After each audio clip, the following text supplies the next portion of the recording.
नमस्कार दोस्तों, आपका स्वागत है ज्ञानसार एक्स में। आज इस वीडियो में कहानी के माध्यम से सिंधु घाटी सभ्यता के प्रमुख स्थल एवं उनके साक्ष्य के बारे में जानेंगे। सफर शुरू हुआ 1800 के दशक में, जब पहले सुराग मिले। फिर 1921 में दयाराम साहनी ने हड़प्पा को खोद निकाला और ठीक अगले साल 1922 में आर.डी. बनर्जी ने मोहनजोदड़ो ढूंढ लिया। और आखिरकार 1924 में जॉन मार्शल ने पूरी दुनिया को इस खोई हुई सभ्यता के बारे में बताया। हर एक खोज एक नया पन्ना पलट रही थी। तो चलिए, अब वक्त है इस आर्कियोलॉजिकल एक्सपीडिशन पर निकलने का।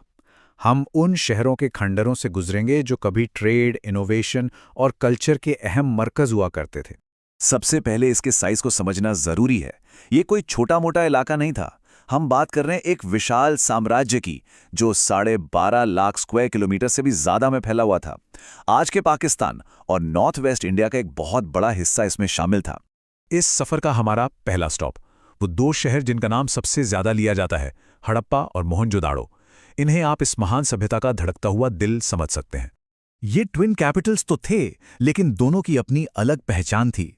एक तरफ हड़प्पा, जहां एक विशाल 12 कमरों वाला अन्न भंडार मिला, ये उनके एग्रीकल्चर में महारत का सबूत है। तो दूसरी तरफ है मोहनजोदड़ो, जहां मिला द ग्रेट बाथ, जो उनकी कम्युनिटी लाइफ और शायद उनके धार्मिक अनुष्ठानों की तरफ इशारा करता है। मोहनजोदड़ो ये सिर्फ एक शहर नहीं था, ये जिंदा दिली और हिम्मत की मिसाल था। कहा जाता है कि ये अपने समय का सबसे सुसज्जित शहर था। एक ऐसा शहर जिसे भयानक बाढ़ के बाद एक बार नहीं, 2 बार नहीं, पूरे 7 बार दोबारा बनाया गया, और बेहतर। यहां से जो चीजें मिली हैं वो उनके कल्चर की एक दिलचस्प कहानी सुनाती हैं। सोचिए, द ग्रेट बाथ यानी एक बड़ा सा कम्युनिटी पूल, फिर इस सभ्यता का सबसे बड़ा अन्न भंडार भी यहीं था, और वो मशहूर कांसे की डांसिंग गर्ल की मूर्ति वो भी यहीं से मिली। साथ ही पशुपति मुहर, और एक काफी हैरान करने वाला है, वहां मलेरिया होने के भी सबूत मिले हैं। मतलब हम उनकी जिंदगी की सच्चाइयों को भी देख पा रहे हैं। अब शहरों से निकलकर चलते हैं समंदर के किनारे, कोस्टल हब्स की तरफ। यहां हम देखेंगे कि ये लोग ट्रेड के मामले में कितने माहिर थे और कैसे इन लोगों ने समंदर पर राज किया। और इनकी इंजीनियरिंग कमाल की थी। एक कॉन्सेप्ट है टाइडल डॉकयार्ड का। आसान भाषा में समझें तो ये एक ऐसा एडवांस्ड पोर्ट था जहां पानी के लेवल को कंट्रोल किया जा सकता था। इससे क्या होता था? इससे जहाज़ों को हाई टाइड या लो टाइड की परवाह किए बिना आराम से माल लादने और उतारने में आसानी होती थी। अपने टाइम से बहुत आगे की सोच थी। इसका सबसे बेहतरीन उदाहरण है लोथल। ये सिर्फ एक पोर्ट सिटी नहीं थी, बल्कि एक पूरा इंडस्ट्रियल हब था। यहाँ का डॉकयार्ड तो दुनिया का सबसे पहला माना जाता है। सोच सकते हैं, यहाँ मनके बनाने के कारखाने थे जिनके प्रोडक्ट्स दूर दूर तक जाते थे। इसके बाद जिक्र आता है सुत्का-गेंडोर का। ये इस सभ्यता का सबसे पश्चिमी आउटपोस्ट था, एक तरह से हड़प्पा ट्रेड का चौराहा। यही वो जगह थी जो सिंधु घाटी को मेसोपोटामिया जैसी दूर दराज की सभ्यताओं से जोड़ती थी। इसकी स्ट्रेटेजिक इंपॉर्टेंस बहुत ज्यादा थी। अब हम चलते हैं सिविलाइजेशन के उन हिस्सों में जहां जिंदगी आसान नहीं थी। यहाँ का एनवायरनमेंट काफी कठोर था, और यहीं हम देखेंगे कि इन लोगों ने मुश्किलों का सामना अपनी बेहतरीन सरलता से कैसे किया।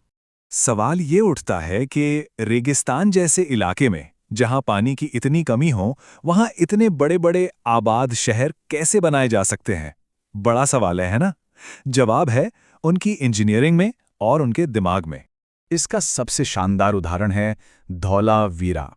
उन्होंने क्या किया? स्टेप 1, मॉनसून की बारिश के पानी को कैप्चर किया। स्टेप 2, उस पानी को एक कॉम्प्लेक्स नेटवर्क के जरिए चैनलाइज किया। स्टेप 3, फिर उस पानी को 16 बड़े बड़े रॉक कट रिजर्वायर यानी चट्टान काटकर बनाए गए तालाबों में स्टोर किया। और स्टेप 4, इसी पानी से साल भर एक बड़ी आबादी को जिंदा रखा। यह सच में एनवायरमेंटल इंजीनियरिंग का एक मास्टर क्लास। लेकिन हर शहर एक जैसा नहीं था, सबकी अपनी खासियत थी। जैसे धोलावीरा, जहां शहर को 3 हिस्सों में बांटा गया था, और वाटर मैनेजमेंट सिस्टम तो कमाल का था ही। वहीं दूसरी तरफ है कालीबंगा। यहां दुनिया का सबसे पहला जोता हुआ खेत मिला है, जो उनकी एडवांस्ड फार्मिंग को दिखाता है। लेकिन इंटरेस्टिंग बात यह है कि यहां कच्ची ईंटों का इस्तेमाल हुआ था, इसलिए इसे कभी कभी गरीब शहर भी कह दिया जाता था। इसके बावजूद कालीबंगा की अहमियत कम नहीं थी। इसे हड़प्पा सभ्यता की तीसरी राजधानी भी माना जाता था, जिससे साफ पता चलता है कि इसका पॉलिटिकल या एडमिनिस्ट्रेटिव इंपॉर्टेंस काफी रहा होगा। तो हमने इन कमाल के शहरों की सैर तो कर ली, लेकिन हमारा ये सफर एक बहुत बड़े सवालिया निशान पर आके खत्म होता है। इतना सब कुछ जानने के बाद भी बहुत कुछ ऐसा है जो आज भी एक रहस्य है। ये कुछ ऐसे रहस्य हैं जिनका जवाब आज तक नहीं मिला। पहला, उनकी लिपि। 400 से ज्यादा संकेत हैं, पर इसे आज तक कोई डिकोड नहीं कर पाया। दूसरा, उनके शासक। कौन थे वो लोग जो इतने विशाल, इतने वेल ऑर्गेनाइज्ड शहरों पर शासन करते थे? तीसरा, उनका धर्म, पुजारी, राजा और देवियों का आखिर मतलब क्या था? और सबसे बड़ा सवाल, द कोलैप्स। आखिर ये एडवांस सिविलाइजेशन अचानक से खत्म कैसे हो गई? और यही सोच हमें छोड़ जाती है एक और सवाल के साथ।